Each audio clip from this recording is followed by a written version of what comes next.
कहू कतबा बराती समझ जिएला खाली मेले एला की फीमेलो लेला।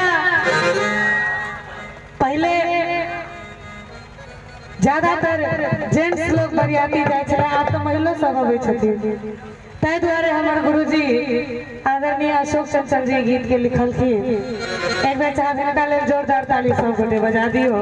और आई से 4 वर्ष पहले गुरुजी गीत हम केने रहिए टॉप म्यूजिक के माध्यम से।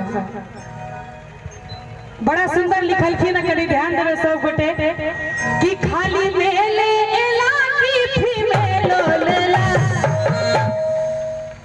कहू कतबा बराती समझ जिएला, कहू कतबा बराती समझ जिएला, कहू कतबा बराती समझ जिएला।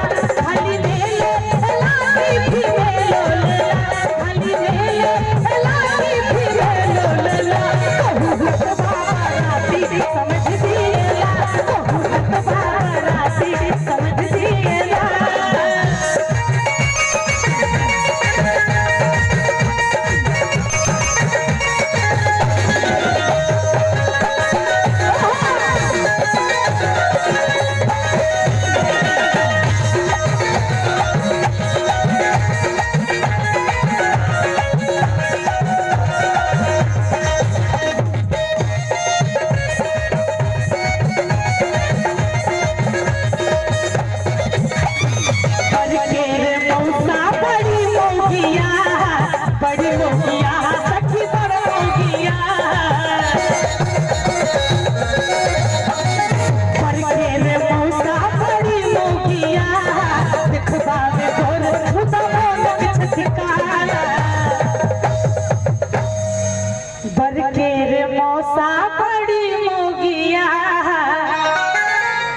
मौसा छथिन की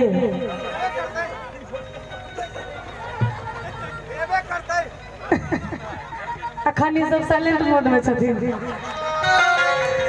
कि बरके रे मौसा बड़ी मोगिया। के छथिन? एक दोसर से परिचय करबे छथिन। देखबा में गोर मुदा मोनक छचकाला।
बरखेर मामा के गजबे कहानी मारैल छूटै छन रोजे जनानी।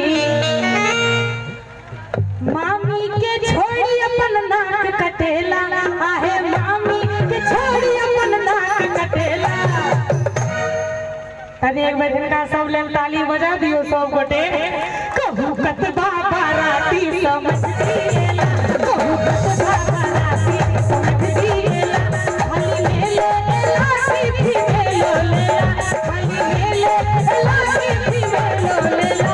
कहू कतबा बराती समझ जिएला, कहू कतबा बराती समझ जिएला, कहू कतबा बराती,